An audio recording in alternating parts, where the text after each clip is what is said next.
Forget Gavin Newsom. If Democrats want to win in 2028, they should start looking at Andy Beshear. A few of my friends who are longtime Democrats have been excited this week watching Gavin Newsom go back and forth with Donald Trump because they're convinced he's going to be the best and brightest contender in 2028 when the Democrats have their primary for president. And I was speaking with them and realized that a lot of their optimism may be misplaced. They keep referring to him as the next Obama. The problem with that is when you think about what's changed since 2016, polished politicians and fancy speeches, they really mattered before 2016. And in fact, they mattered the most back in 2008 when Barack Obama was electrifying crowds everywhere. He was a rock star. The whole world, not just America, wanted to see this guy. And I think there was a lot less disillusionment with career politicians back then. If you had a good resume and you spoke well, those were two of the biggest factors.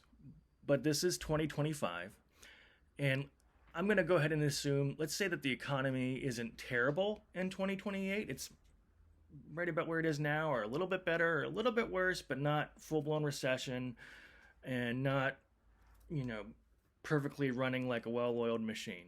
So here's the thing. It's not about fancy speeches or even good looks or even records anymore. It's about convincing voters what Bill Clinton did back in 92, that you feel their pain.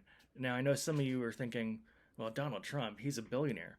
But I would say that even though I didn't vote for him, Donald Trump's most impressive feat since really back in 2015 when he first started running is that he's been able to convince, since then, he's been able to convince blue-collar workers and even some African-American voters who originally voted for Obama that he's on their side and that the system is against them, and he's been fighting for them because he knows they're in pain, even if he doesn't feel it.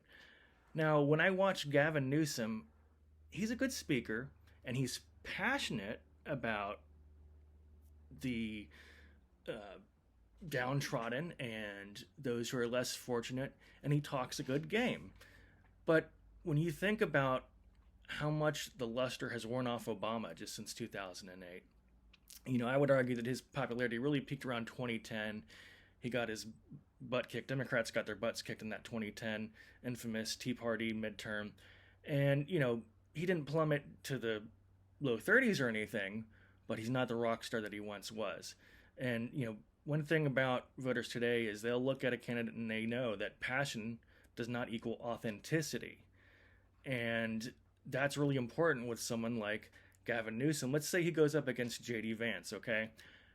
I don't buy for a minute that anyone in Appalachia or the Rust Belt will believe that Gavin Newsom has any idea about their day-to-day economic reality and the pains inflicted on them by technological modernization and the changing things in industry that have cost them either their jobs or made them shift dramatically how they, get enough income to make it by. And when you think about Gavin Newsom, let's say he's going up against J.D. Vance in that hypothetical 2028 debate, and I can already imagine Vance's opening line. It's so easy. He'll say, Gavin says he's for middle class and working Americans, but most of you would never be able to afford to live in his state. Maybe if you worked 3 jobs, and worked yourself to death.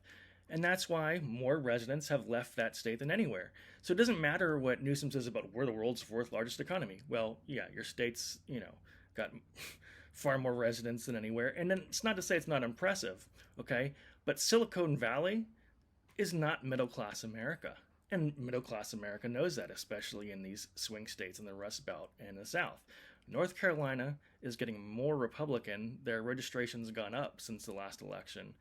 And Georgia, the good thing for the Democrats, is more competitive, but they did lose it, albeit close. Those are going to be 2 very key states.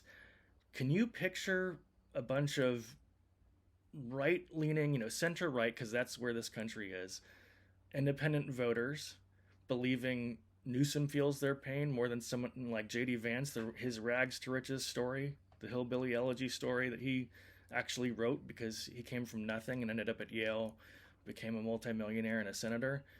They're going to believe someone like that can help them out much more than a guy who's a career politician from California, where a one-bedroom apartment is going to cost them more than what they would make in 3 months. They're just not going to buy it. And that's going to be so big, regardless of how the economy is, if it's great or bad. Your looks and your polished speeches can only get you so far. So where does that bring in the rest of the potential candidates? Well, if you look at Kentucky, there's a Democrat there who's been able to work with a Republican-led House, State House, and State Senate, and they've cut income taxes with a Democratic governor who's been there for 2 terms and is about to finish. Now, let me first say, I'm not a big government guy. I'm not going to vote for Andy Beshear. I'll probably just vote independent once again, like I have since 2016. But if I was a big government independent and I was looking at my choices, or even if I was just a very moderate Dem and looking at the choices, I want to go with the guy who's proven that he can balance a budget and work with the other party to get things done, because that's what we've been lacking. And that's exactly what Beshear has done. And he's not an extreme leftist. Now, you can look at some of the things he's done with guns, and obviously a lot of conservatives will hate that and never vote for him. But, he's got a record of working with the other side. He's not someone who's, been in a state where only near millionaires or higher can afford to live. He's from the heart of America, the heart of the region where middle class is struggling to get by. And he may not be as good of a speaker as Newsom, but I'm going to buy what he has to say much more than anything that comes out of Gavin Newsom's mouth. No matter how fancy he says it, no matter how passionately he says it, because at the end of the day, there's nothing there to show me that he's actually going to reduce the cost of living and work with the other side in a way where he'll do things like cut taxes in a way that's not going to raise the deficit, because he's never shown any interest in that or done it.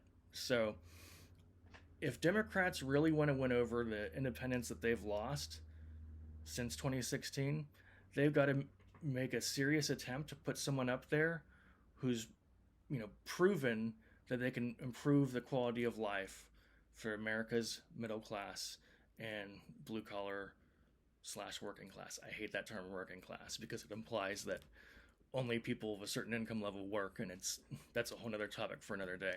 But I'm curious to hear what you think. Do you think most independent voters will buy into Gavin and think he's going to come to save the day and they can believe what he says? Or do you think they're going to see a guy who's really just a little more successful version of Mitt Romney? Because that's what he is to me. He's the Democrats' Mitt Romney. And I have not, it's not to bash Mitt Romney. I just think people don't like that polish like they used to. It used to work, doesn't work anymore. You got to seem real, or you got to at least seem like you are serious about getting rid of the institutional things that are in the way from people succeeding. And that's what Trump managed to do, in both campaigns. I'm really not sure how he pulled it off, because, that's really not in his background at all. But hey, he's always been good at promoting himself. I'll give him that.